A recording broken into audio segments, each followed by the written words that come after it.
에듀윌 유료 회원만의 명품 자료 서비스.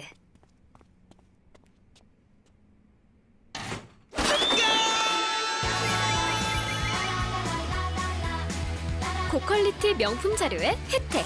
오직 에듀윌 유료 회원에게만.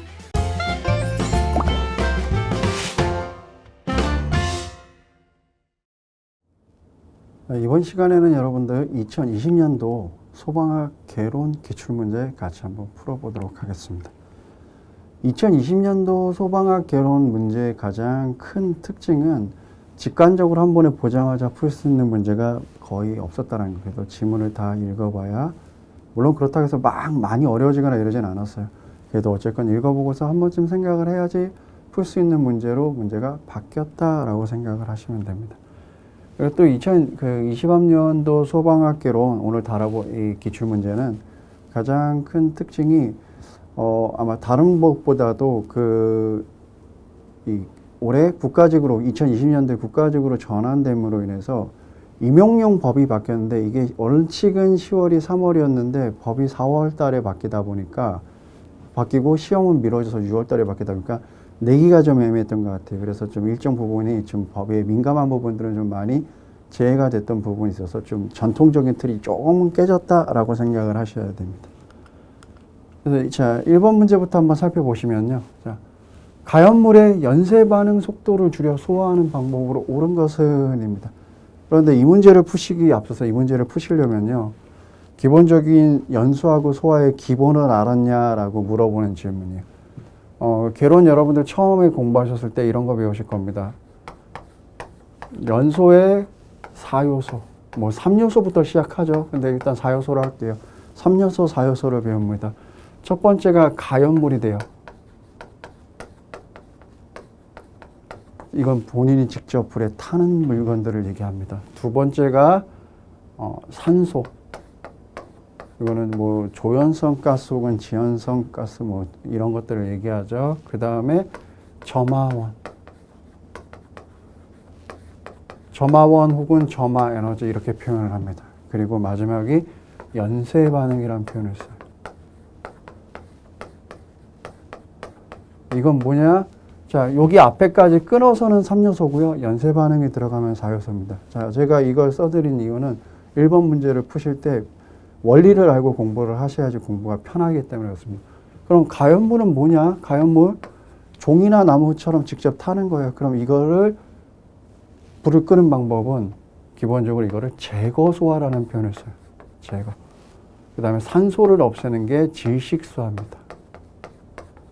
그리고 점화원, 점화 에너지를 일정 온도 밑으로 내리는 걸 냉각소화라는 표현을 써요. 그리고 연쇄 반응을 없애는 거, 연쇄 반응을 차단하든 억제하든 이런 반응을 하는 게 부촉매 효과입니다. 부촉매 효과. 자, 이걸 써드리는 건, 자, 위에 거는 연소이론이에요. 근데 이 여러분들이 공부하실 때도 제가 늘 얘기합니다. 주의하셔야 되는 게, 연소이론을 배우는 건요, 소화이론을 잘 배우기 위해서입니다. 그래서 연소이론과 소화이론을 막 끊어서 공부하시기가 구분하기도 어렵고, 끊어서 공부하면 공부가 더 어려워요. 연소이론 배우는 게 잘 끄는 거. 그래서 제거, 질식, 냉각, 부촉매 효과를 통상은 4대 소화 효과라고 합니다. 물론 이거 외에 유화 효과라든가 아니면 건조사라든가 피복 효과라든가 여러 개가 있습니다. 기타. 근데 가장 대표적인 게 제거, 질식, 냉각. 제거는 말 그대로 어딘가에 불이 났어요. 안에 탈 수 있는 나무나든가 책상, 의자 이런 걸 밖으로 내놓기만 해도 제거소하고요. 그리고 최근에 산불 많이 일어났었죠. 산불이 일어났을 때 맞불을 한다든가 벌목을 한다든가 이런 것도 다 제거소화예요. 질식은 많이 들어보셨겠지만 불난 곳에다가 젖은 담요 덮어갖고 산소를 차단시켜서 소화시키는 방법이 있고요. 냉각은 가장 소화에서 대표적인 거죠. 물 뿌리는 거, 물 뿌려서 온도를 낮춰주는 거. 이게 냉각 소화의 기본입니다. 부촉매는 화학적 연쇄 반응들을 억제시키거나 차단시키는 방법으로 소화를 하는 방법을 부촉매 소화라고 합니다. 그럼 부촉매 소화는 자, 부촉매 소화 효과는 대부분 가스계에서 일어나는데 좀 특이한 게 있습니다. 가스계의 대표 주자죠. 할로겐. 그리고 뭐 불활성 기체. 이런 것들은 대표적인 부촉매 효과의 대표적인 예고요. 이거는 가스계죠. 수계 중에서는 강화액. 유일하게 강화액 소화약제만 부촉매 효과가 있고요. 가스계들 중에서 또 한 가지 여러분 주의하셔야 되는 거. 이산화탄소가 있습니다. 이산화탄소 소화약제가 있습니다. 이거는 가스계 중에 유일하게 부촉매 효과가 없는 그 소화약제입니다. 요거까지 생각을 하시면은 앞에 1번 문제를 다시 넘어가셔서 보셨을 때 쉽게 푸실 수 있는 문제가 됩니다. 이거는 말 그대로 소화 연소 이론을 충분히 공부했느냐 안 했느냐까지 좀 깊이 있게 물어본 문제다라고 생각을 하시면 돼요. 자, 그래서 1번 문제 보시면 다시 화학적 연쇄 반응이에요. 자, 화학적 연쇄 반응이라는 거는 화학적 연쇄 반응의 속도를 줄였습니다. 줄이거나 차단하는 거예요. 그럼 이때부터 부촉매 효과입니다. 그럼 아까부터 얘기했었습니다. 부촉매 효과는 기본적으로 다량의 물을 주스하는 게 아니라요. 기본적으로 가스계라든가 어떤 화학 반응이 그래서 일단 1번은 아니게 되죠. 그리고 부촉매 효과의 대표적인 거 아까도 얘기했죠. 할로겐 소화약제라든가 아니면 불활성 기체 소화약제라든가 아니면은 뭐 강화액 수계 중에서는 강화액 소화약제라든가 이런 것들이 포함되죠. 그래서 이것도 요 할로겐 소화약제를 사용해서 소화한다. 이게 일단 맞는 거고요. 자, 연소물이나 화원을 제거하는 소화다. 이건 제거 소화입니다. 제거 소화 어렵게 생각하지 마세요. 그냥 여러분들이 뭐 어디 장소에 불이 났다 그래서 책상 같은 거 불날 수 있는 걸 밖으로 집어 던지는 거 이것도 제거 소화의 하나예요. 그리고 대표적으로는 맞불이라든가 아니면은 뭐 벌목 이런 것도 포함되고. 자, 에멀션 효과는 뭐 기타 효과 중에 하나인데 에멀션 효과라는 건 유류화제 시에 그 물과 기름이 섞이지 않는 걸 이용해서 막을 형성하는 걸 얘기합니다. 그게 에멀션 효과를 이용한 소화 효과다라는 표현을 써요. 에멀션 효과는 이 화학적 연쇄 반응하고는 해당 사항이 없죠. 에멀션 효과에 의해서 막을 형성하기 시작해서 질식 종국에는 질식 소화를 이렇게 질식과 냉각을 구현하는 방법입니다. 그랬을 때 여기서 답은 당연히 할로겐 소화약제를 사용한다. 부촉매 효과이기 때문에. 그래서 답이 2번이 됩니다. 한 번쯤 생각해 봐야 되는 문제가 됐다라는 거죠. 지금 문제는. 자, 그럼 다음 이제 2번으로 넘어가서 보시면 물소화약제 첨가제가 있습니다. 첨가제 중 주요 기능이 물의 표면 장력을 작게 해서 화재에 대한 적응성을 높여주는 것. 이 얘기는 무슨 얘기냐면은 신부화재에 대한 적응성을 높여준다라는 거는요.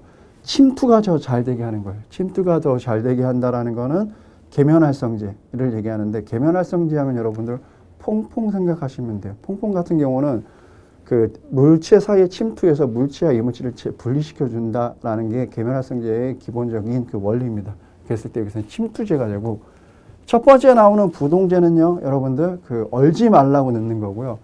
증점제는 최근에 산불 많이 일어났습니다. 증점제는 끈적끈적하게 해주는 거예요, 약간.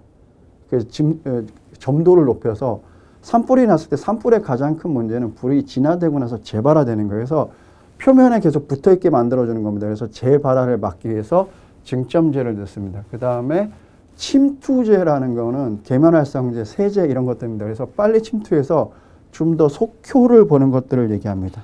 그리고 유화제는 그 유속을 좀 빨리 하게 만들어주는 거를 유화제라는 표현을 씁니다. 이거는 침투력하고는 상관이 없죠. 물의 유속만 빨리 해주는 거기 때문에. 이거는 뭐 이제 유체 이론이라 그래서 소방 자동차 펌프 문제 때문에 넣는 겁니다. 그래서 답은 침투제가 돼야 됩니다. 침투제 혹은 계면활성제 이런 식으로 표현해야 되는 것들이 맞습니다.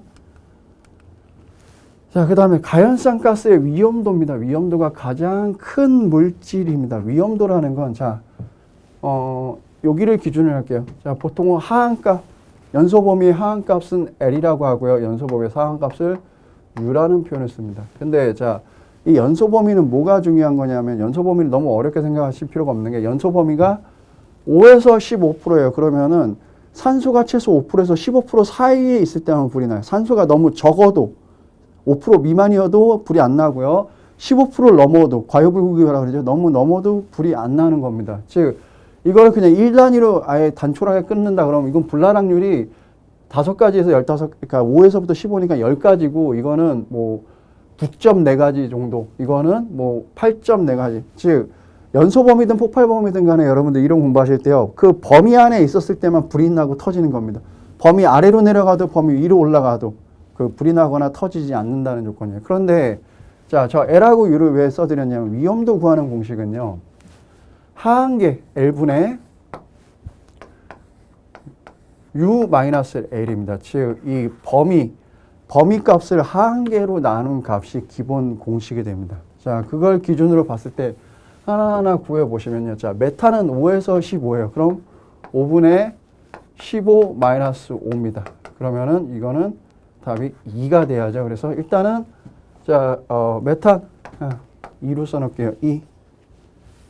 그럼 에탄은 3분의 12.4-3입니다. 그러면은 9.4를 3으로 나누니까 대략 3.1 정도가 되겠죠. 3.1. 그럼 그 다음에 프로판 같은 경우에는 2.1분의 9.5-2.1입니다. 그럼 2.1이죠. 그럼 8.4를 2.1로 나누니까 약 4 정도가 되겠죠. 4가 잠시만요. 프로판 같은 경우는 약 3.5가 되네요. 3.5. 제가 산수가 좀 느렸습니다. 3.5가 되고요. 부탄 같은 경우에는 1.8분의 8.4-1.8이 돼야 됩니다. 그랬을 때 나오는 숫자는 약 3.7 정도가 됩니다. 그래서 위험도는 특징이 하한값이 낮고 연소 범위가 넓을수록 위험도가 높습니다. 그랬을 때 여기서 답은 4번. 부탄 약 3.7. 가장 위험도가 높은 거는 여기 4개에 있는 물질 중에서는 부탄이 된다라고 생각을 하시면 됩니다. 비교적 공식 중에서 위험도 구하는 공식은 어렵지 않은 공식입니다. 이거는 거기다 특히 또 이번에는 올해 같은 경우는 이 연소 범위라는 상수값을 줬어요. 이 상수값을 안 주고 풀라고 하는 애도 덜어 있습니다. 근데 올해는 상수값 값이 좋기 때문에 이건 그렇게 다만 저같이 수학이나 산수 잘 못하시는 분들은 그것까지 계산해야 된다는 시간이 조금 더 걸릴 수 있다 정도라고 생각하시면 돼요. 자, 그 다음에 4번에 보시면 자, 우리나라 소방 역사에 대한 설명으로 옳지 않은 것은 찾으세요라고 나왔습니다. 1번. 조선시대 1426년 세종 8년 금화도감이 설치되었다. 금화도감 우리나라 최초의 소방 조직이고요. 세종 8년 1426년 맞습니다. 2번. 일제강점기인 1925년 최초의 소방서가 설치되었다. 자, 1925년에는요, 우리나라 최초의 소방서인 경성소방서, 현재 종로소방서가 최초로 설치된 거 맞습니다. 3번, 미군정 시대는 45년에서 48년을 잡습니다. 이 사이에 어떤 일이 벌어지냐. 미군정 시대에는 가장 또 중요한 게 있죠. 최초의 소방을 분리독립해서 자치소방체제로 넘기는 해이기도 하고요. 그 시기이기도 하고요. 요 시절에 제일 중요한 건 46년도에 중앙소방위원회가 설치되고 47년도에 지방소방위원회가 설치되죠. 그래서 이것도 맞는 내용입니다. 4번. 대한민국 정부 수립인 1948년입니다. 소방법이 제정되어 공포되었다. 소방법은요. 48년이 아니라 이로부터 10년 후인 1958년도에 제정이 되게 됩니다. 그래서 여기서 답은 틀린 거는 4번이 틀린 얘기가 됩니다. 다음 5번 문제 보시면요. 자, 스프링클러의 리타딩 체인버가 기능으로 옳은 것을 리타딩 체인버라는 건요. 자, 기본적으로 이 오작동 스프링클러는 사실 현실적으로 스프링클러 아주 초기 모델은요. 스프링클러가 있고 그 안에 구슬을 넣고서 구슬 감열체를 넣고서 그게 열이나 불에 의해서 녹으면 물이 펑 하고 터지는 방식이었어요. 그게 지금은 뭐 가압식, 준비작동식 뭐 이런 식으로 쭉쭉 발전해 갖고 점점 기계가 설치되고 뭐가 하나씩 설치해서 오작동을 방지하는 방식으로 넘어간 거죠. 기본적으로 리타딩 체인버는 오작동을 방지하고요. 안전밸브의 역할을 합니다. 그리고 배관 및 압력 스위치의 손상 보호하는 역할을 합니다. 그리고 제일 중요한 거 오작동 방지다. 그 다음 역류 방지 같은 경우는 체크 밸브가 따로 있고요. 동파 방지 때문에 이제 동파 방지에는 헤드 이게 가압식이냐 아니면은 뭐 그 준비식이냐 이런 그 헤드에 관련된 거 물이 차져 있느냐 가스가 차져 있느냐 가스 이걸로 그 건식이냐 습식이냐죠. 습식은 헤드 앞에 물이 차 있어서 헤드 그 감열체에 구슬이 뻥 터지면 바로 물이 나가는 거고 습식은 기본적으로 물은 안 차져 있는 상태예요. 가스가 차져 있는 상태에서 헤드가 열렸을 때 가스 먼저 분출하고 그 다음에 그러니까 일단은 외부에 노출되어 있는 건 가스라는 거죠. 그렇기 때문에 안 얼죠. 그래서 그런 거와 관련돼 있는 거고요. 가압 송수라는 거는 물을 끌어오는 장치 그걸 얘기하는 거예요. 그래서 리타딩 체인버의 가장 큰 역할은 오작동 방지에 있다라는 걸 기억해 두시기 바랍니다. 그 다음으로 이제 6번 문제로 넘어가시면요. 소방시설의 분류와 해당 소방시설의 종류가 옳게 연결된 것을. 자, 이건 내용을 어디서 많이 보셨냐면 여러분들 화재 예방 소방시설 설치 유지 안전관리에 관한 법률에서 외우셔야 되는 게 여기에 나왔습니다. 자, 일단 소화 설비 안에는 옥내 소화전, 포 소화 설비, 간이 스프링클러 설비 맞는 내용이에요. 자, 경보 설비 안에는 화재 경보 설비 맞습니다. 자동 화재 탐지 설비까지 맞아요. 재현 설비는요, 소화 활동 설비 안에 들어가야 됩니다. 소화 용수 설비는요, 상수도용 소화 설비 맞습니다. 그 다음에 소화 수조 이 연결 살수 설비는 그다음 기본적으로 연결 살수 설비도 소화 활동 설비 안에 포함이 돼야 되는 그 설비죠. 이것도 요거까지는 맞는데 요게 소화 활동 설비 안에 포함돼야 되고요. 자, 소화 활동 설비는요. 시각 경보기는 경보 설비 안에 들어가야 되는 거고 그래서 경보 설비이기 때문에 경보 설비 안에 포함되고 연결 송수관하고요. 무선 통신 보조 설비는 소화 활동 설비가 맞습니다. 그래서 여기서 지금 맞는 거는 전체가 다 맞는 건 소화 활동 설비만 맞게 되는 거고 나머지는 이거는 여기에는 경보 설비에 소화 활동 설비가 들어가 있는 거, 용수 설비에도 활동 설비가 하나 포함되어 있는 거고 활동 설비에 경보 설비가 하나 포함되어 있다라고 생각하시면 돼요. 그렇기 때문에 답은 1번이 됩니다.